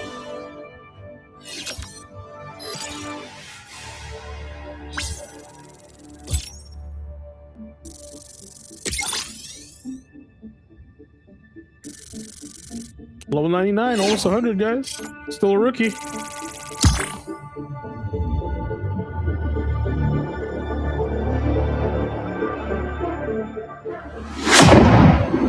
But I'm using the hell jumpers.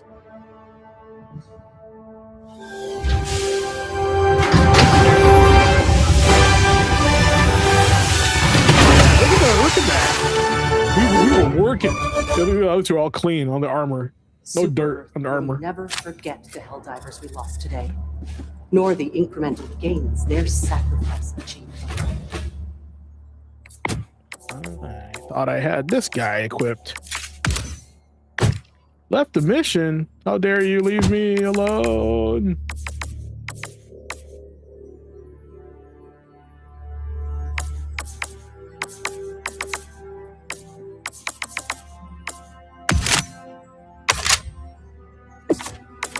Yeah. Okay, it's better. Next. One guardian of humankind. Stand ready.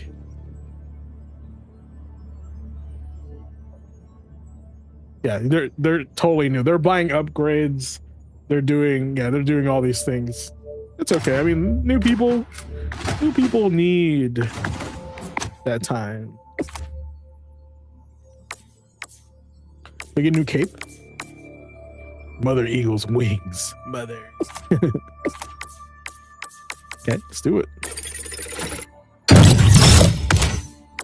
Oh, we can get the banner too? Oh.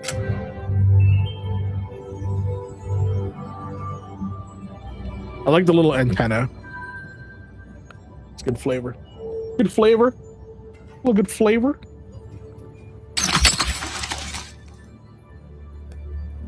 Oh, chat. What is gaming? What is going on? You know, gaming was so much much more simpler back in the day.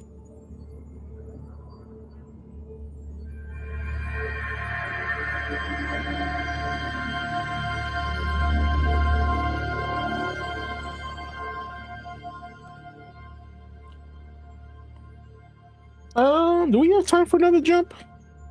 These guys don't jump in soon. I might not have time for another jump. Helldiver, take command of the galaxy's liberation. Okay, yeah, I don't think we have time for that jump. Okay, all good. Give me a hug, bro. Get out of the way. Yeah. Woo! Mission coordinates locked. Hellpods prime. Totally ignored me. Engaging orbit. We're out of here. We're out of here, chat. Okay. That was fun. That was good. You guys like this? Like this format? I think it's fun. All right, let's make the last 18 minutes here. Let me talk to you guys about maybe what's upcoming. All right, so Saturday weekend. We didn't have a weekend warrior last week. I was so tired. If I don't have one this Saturday, we're definitely gonna have an all weekend one the following, because I have the next like 4 days off on that the week after, and we're definitely gonna jump into the weekend warrior. It's now August, and I have not tried Final Fantasy yet. Do I dare start Final Fantasy? Yakuza 0 is calling me, and Final Fantasy is calling me. I know you guys want me to play Yakuza. I want to play Final Fantasy. I probably should play Yakuza first, right? Yakuza 0 is probably shorter than Final Fantasy. Final Fantasy remake is what I'm talking about. What do you guys think? You let me know. All right, let's see. Yeah, we can chat a little bit more.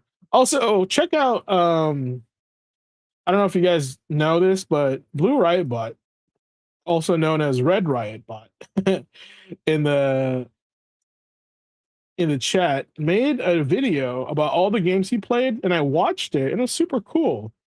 It was just a nice like bam, quick bam, bam, bam. These are the games I played, and I like those videos because it like helps it exposes me to like lots of games real quick because you can probably tell if you like a game, um if you want to play a game because of that. Do you have a link to this? I think it's in the Discord. Let me grab it real quick.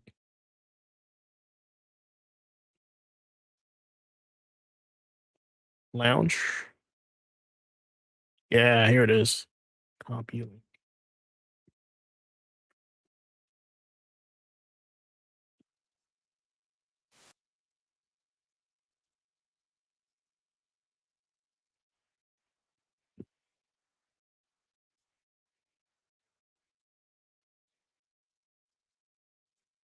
Where you go?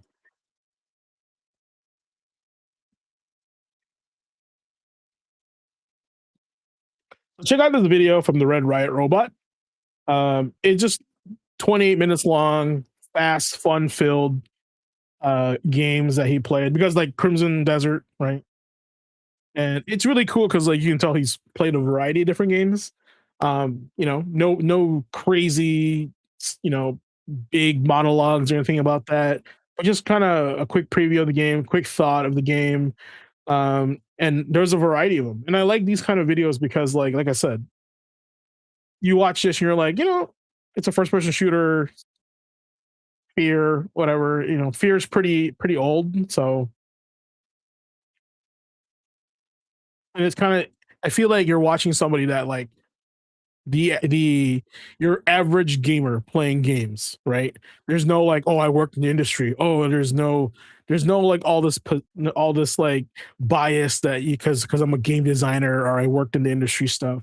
It's just a gamer playing games. Like it's the realest thing you can always just to add to a watch, right? There was a game specifically I was like, oh, I want to check this out. Also, isn't this just Minesweeper? I was like, isn't this just Minesweeper, dude? From what I remember. But correct me if I'm wrong. But and also it kind of helps me remind me to play games I want to play. Like for example, I forget this game exists. I want to play it, right? I haven't been in the Dynasty Warriors mood though, so definitely play that.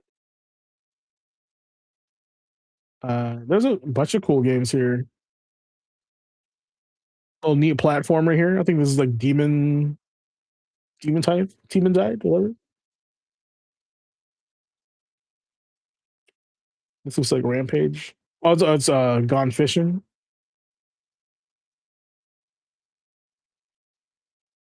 Crystal. This game looks good. It looks like more horror Bioshock.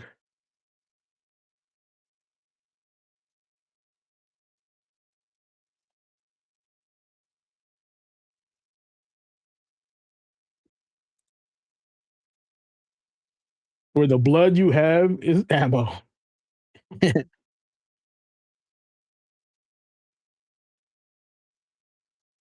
Oh yeah, look at that. It's cool. Like I have not heard of anything about this game, right? So like it's just cool to watch videos. You're like, oh wow, I've never heard of that. It's cool.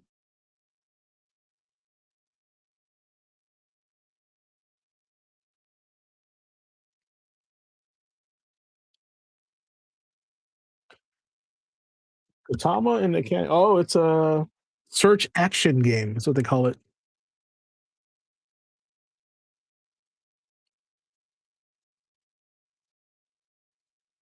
And I wonder if this is just they made so many of these because of Castlevania. So, Blue, is there a particular reason why Tarsier didn't make Little Nightmares 3?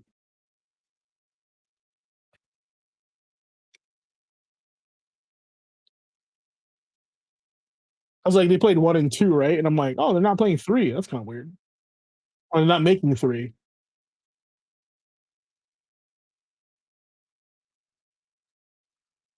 Diego's Metroidvanias or search action games are one of those things where like it's the same meme when they were like, I dropped this RPG and I came back to it months later and now I don't know where the hell I am. Same thing with those kind of games.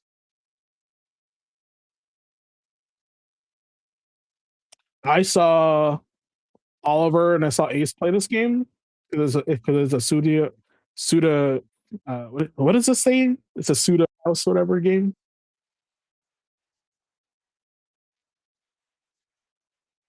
I love Red Riot Robot's like statement on that. It's like these guys make games with scraps. Like they have no budget, right? And they're always like they make these games. They have great ideas to make these games, but they have like no budget whatsoever when making these games. So they're kind of limited. They kind of in a way they kind of get ripped off because like they have such great design and great concepts. They just can't implement them the way they should because they have no budget. But at the same time, I talk about how game devs with budget makes them lazy. So there's got to be like a healthy balance of like budget and talent.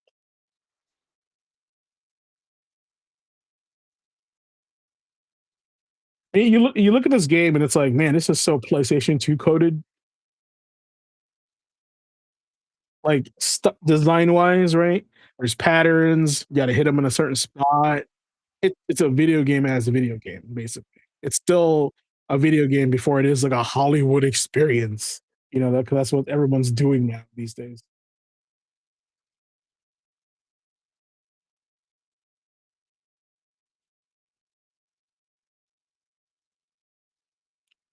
I am so excited for Onimusha. Comes out in the end of the month, so we're gonna play Tokon. And then as we play Tokon, we'll get Onimusha, and after Onimusha, we're gonna do Phantom Blade Zero. I'm gonna be like Swordman, like tired by the end by November, right?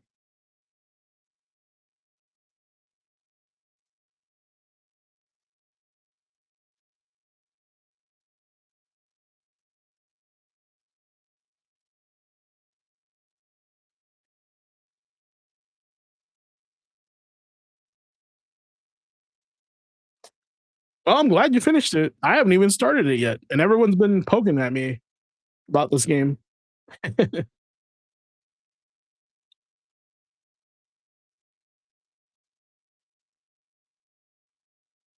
It probably Grasshopper probably does other gigs than game design. I feel like I saw a Grasshopper logo on like an anime too. It looks cool. One day I will play it. Gosh. And now we'll know how everybody feels about it.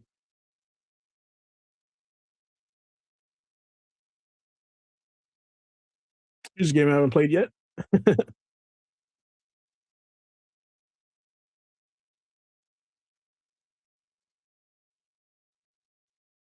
I'm not gonna lie. I kind of want to play uh 4, 5, 4, 5, 6 again. Actually 6. It's been a long time since I played 6.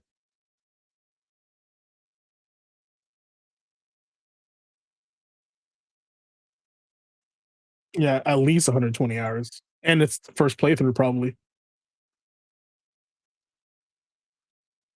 Oh dude, you're playing the OG Condemned Criminal Origins. This is a series that needs to come back.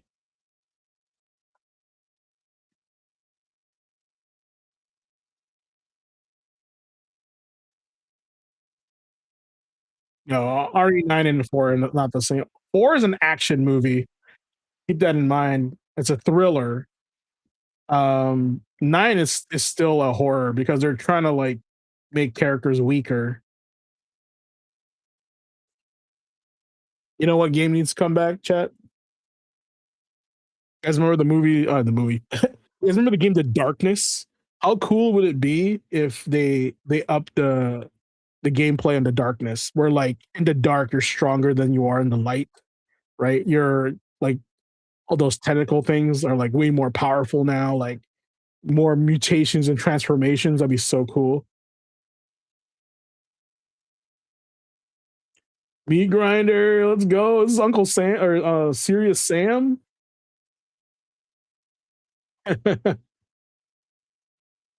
Severed Steel. Chat, what was that game where like you're just consistently running down a hallway and it looks really cool? Like it's very like, anime looking and it's like cyberpunk looking too. And it's like you're just always running down a hallway, right?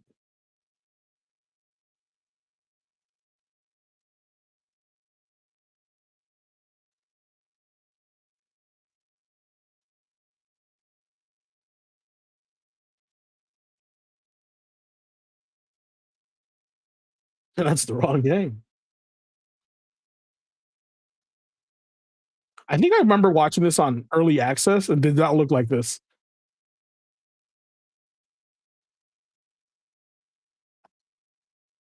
Sprawl. It's like Ghost Runner. Kind of looks like Kingpin. You guys remember Kingpin on PC?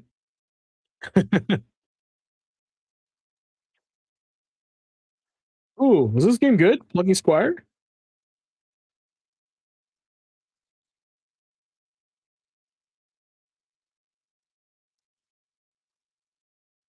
I want to play this game. Yeah, chop nose, Kingpin, bro. Yeah, Kingpin.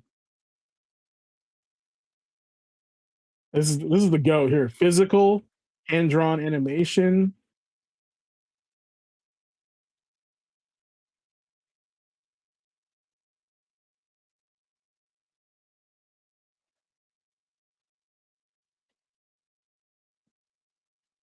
Kingpin. I want to play Mouse PI also. Yeah, Pragmata. It's another game I need to pick up. The demo is really good. I was super impressed with the demo. You know, they I don't know if anybody has called this game yet, but instead of Dead Space, Dad Space. Brum, Dead Space. Okay, here's another game I wish they make a physical of eventually. I will definitely want a collector's edition of this game, which looks really cool. This is like right up my alley. Like I love the art style.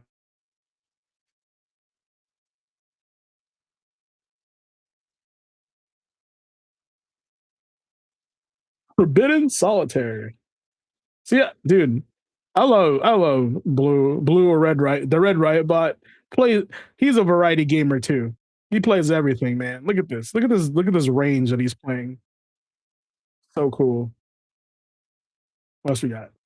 Oh yeah, this game where you're like a Shadow of the Colossus kind of thing. Super cool. What else is there? I want to play James Bond also. Halo? Is Halo? Oh, this is Gunship? Oh no, this is that like bullet hell first person shooter. Okay. All right, chat. If you guys want to watch this, check this out. The Red Riot Robot. Links in the Discord, but I'll link it in chat too. So you guys can check it out. It's a super cool video. Super cool video. Okay. There's the link. Awesome. Let's call it a night. Let's send it home. All right. Tonight, it brings us to another end of the Headmaster's desk. And tonight's lesson is super simple. The PlayStation Blackout is not just about turning off a console, right? It's about turning up the volume in a conversation players feel the industry keeps trying to mute. Let's be real. Physical games matter. I got physical games everywhere. Matter of fact, I got the Avengers right here, right? I want to play this game, and the whole game's on the disc. It's awesome. Okay? It matters, but it doesn't matter to everyone. Not in the same way, not in every purchase, but overall, they do matter. They matter for collectors. They matter for preservation. They matter for used games. mattered for lending, your libraries, they matter for players who can't always afford full price on digital storefronts. I always go for the sales. You know me. Why spend 80 when you can spend 2 games on $40 each, right? They matter because ownership should mean more than access until further notice. And whether the PlayStation Blackout changes Sony's decision or not, it reminds us that players still have a voice. You guys still have a voice. Maybe that voice is a purchase. Maybe that voice is a petition. It could even be a protest, right? Or more, maybe it's choosing where your library lives. Maybe it's simply refusing to pretend that convenience comes without a cost. Because when the industry moves toward digital only, players have to move with awareness. Ask what you are buying, ask who's controlling it, ask what happens when the store closes, the license expires, the server shuts down, or the platform changes direction. It's not being about being negative, right? We are being intentional here tonight and every night here at the Gaming Academy. Ask what happens when the store closes. Ask what you're buying. Ask who controls it. Remember those things, guys. We're being intentional.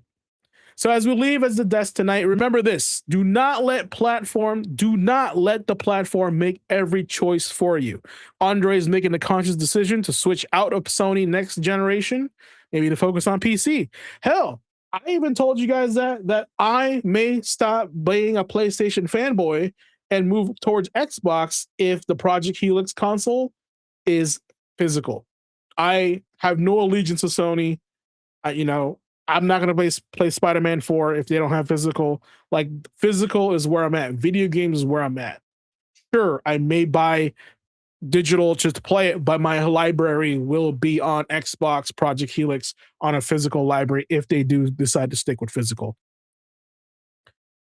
Okay? So as we leave tonight, remember this, guys. Don't let the platform make every choice for you. Protect your library, support preservation, spend your coin wisely, and keep asking who benefits when your options get smaller. This has been Gamer Quotient Gaming Academy. I'm GQ Asian Dude, reminding you, always play with intention, spend with intention, and before you press accept, read the terms of the game. Class dismissed. Y'all have a good night. We'll see you Saturday, hopefully, on the Weekend Warrior. All right? Take care of yourselves. Peace.